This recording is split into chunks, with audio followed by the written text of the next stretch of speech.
जहां पर ऐसी घटना घटी है, 6 लोगों की जान चली गई। अन्याय इतना नहीं करना चाहिए कि लोग सहन न कर सकें। यहाँ पर ऐसी घटना घटी है, 6 लोगों की जान चली गई।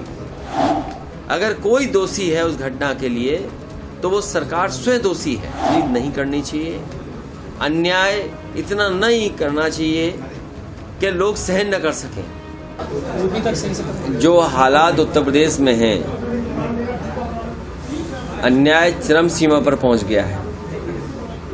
महंगाई तो पहले से ही चरम सीमा पर थी, बेरोजगारी चरम सीमा पर पहले ही थी, और जिस उम्मीद से जनता ने भारतीय जनता पार्टी को दोबारा मौका दिया, आज जब जनता आकलन करती है तो सबसे ज़्यादा दुख और तकलीफ इस सरकार में मिल रहा है। तहसील से लेकर के थाना और थाने से लेकर के ऊपर के अधिकारी, कहीं सुनवाई नहीं है। और जब सुनवाई नहीं है और अधिकारी निर्णय नहीं ले रहे हैं, सरकार का अगर दबाव है तो किसी भी आम व्यक्ति को न्याय नहीं मिल पा रहा। जब अधिकारी मनमानी करेंगे और भारतीय जनता पार्टी के नेताओं के दबाव में काम करेंगे तो कभी भी गरीब जनता को न्याय नहीं मिल सकता। और उसका जीता जागता उदाहरण देवरिया का है, जहां पर ऐसी घटना घटी है, 6 लोगों की जान चली गई। अगर कोई दोषी है उस घटना के लिए तो वो सरकार स्वयं दोषी है। अब भारतीय जनता पार्टी उसमें लगातार राजनीति कर रही है। ऐसी घटनाओं पर राजनीति नहीं करनी चाहिए, अन्याय इतना नहीं करना चाहिए कि लोग सहन न कर सकें और लोग खुद खड़े हो जाएं सरकार के खिलाफ। और ये अन्याय, ये कहीं न कहीं सरकार के दबाव में ये अपराध हो रहा है। ये अन्याय नहीं बचा, अपराध हो रहा है। और सुनने में आ रहा है कि भारतीय जनता पार्टी के लगातार नेताओं की कोशिश है कि इससे राजनीतिक लाभ लिया जाए। राजनीतिक लाभ लेंगे अगर आप तो घटनाएं बढ़ेंगी, कम नहीं होंगी।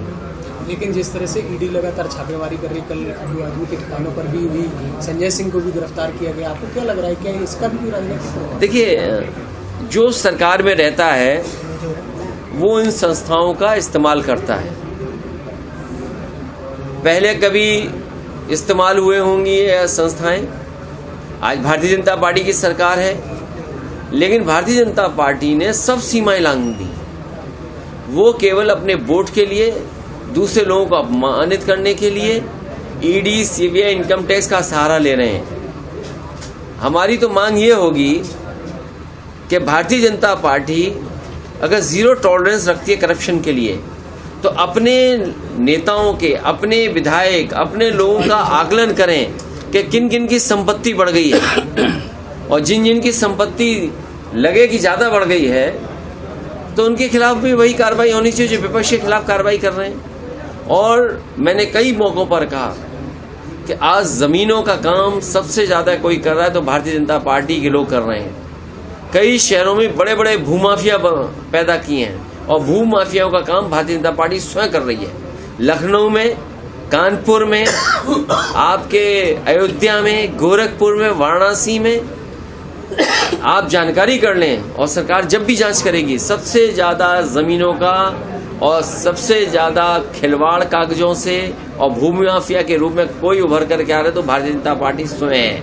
और अन्याय की सीमा आप देखिए, क्या कानपुर की घटना नहीं हुई? एक किसान की ज़मीन लिखवा ली, 6 करोड़ का चेक दे दिया, बाद में उस गरीब आदमी से चेक वापस दिया, चेक फाड़ दिया, उसे आत्महत्या करनी पड़ी। उसे कौन बचा रहा है? भारतीय जनता पार्टी के नेता बचा रहे हैं। इसी तरह कानपुर में एक व्यापारी को इतना मारा सिख भाई को कि उसकी आंख चली गई। कौन था वो? भारतीय जनता पार्टी का कार्यकर्ता था। इसी तरह और जगह अगर आप देखोगे, सबसे ज़्यादा अन्याय इनकी सरकार में हो रहा है। आज ही खबर पड़ी है कि कानपुर देहात में भी और कानपुर में 2 पक्ष में झगड़ा हुआ, 2 लोगों की जान चली गई केवल जमीन के विवाद में। सरकार को ये देखना चाहिए कि जो जहाँ पर जमीन को लेकर के विवाद हो रहा है या विवाद से जान जा रही है, आखिरकार वो अधिकारियों को कितनी एप्लीकेशन दे चुके हैं। सर उद्योगपति मालूम हो रहे हैं, कहीं न कहीं किसान परेशान है, किसान आत्महत्या कर रहा है, कैसे देखते हो सर? देखिए, धान की फसल तैयार है और अभी तक धान की खरीद का इंतजाम नहीं किया सरकार ने। गेहूं तो प्राइवेट कंपनियों से खरीदवा लिया और धान की कोई भी तैयारी सरकार ने नहीं की। हफ्ते 2 हफ्ते में धान कटने लगेगा। सरकार कहां से खरीदेगी, ये कोई सरकार का इंतजाम नहीं। इसीलिए सरकार किसानों की नहीं है, गरीब की नहीं है, गांव में रहने वालों की सरकार ये नहीं है। ये सरकार है बड़े बड़े लोगों की, उद्योगपतियों की। उद्योगपतियों को कैसे लाभ मिले, उद्योगपतियों को बैंकों का पैसा कैसे मिले, उद्योगपतियों को सब्सिडी का लाभ कैसे मिले, और ये 2-2 हज़ार रुपए जो जमा हुए हैं इसका लाभ उद्योगपतियों को कैसे मिले, उस दिशा में काम कर रही है। सुना है आज आखिरी तारीख है, कल आखिरी तारीख थी। कहीं ऐसा ना हो कि बीजेपी फिर बढ़ा दे समय 1 हफ्ता, क्योंकि हो सकता है उनके जानने वालों के पैसे अभी 2000 पूरे जमा ना हुए हो।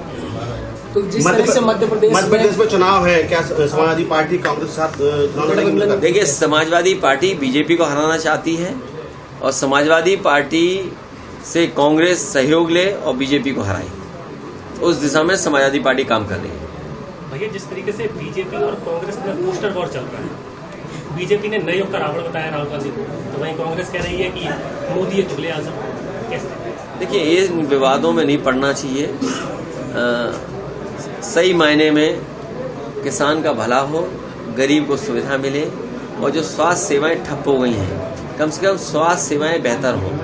आज गरीब को किसी अस्पताल में इलाज नहीं मिल रहा। हमसे जुड़े रहने के लिए हमारे YouTube चैनल को सब्सक्राइब करें और नई वीडियो की नोटिफिकेशन के लिए बेल आइकॉन को दबाएं।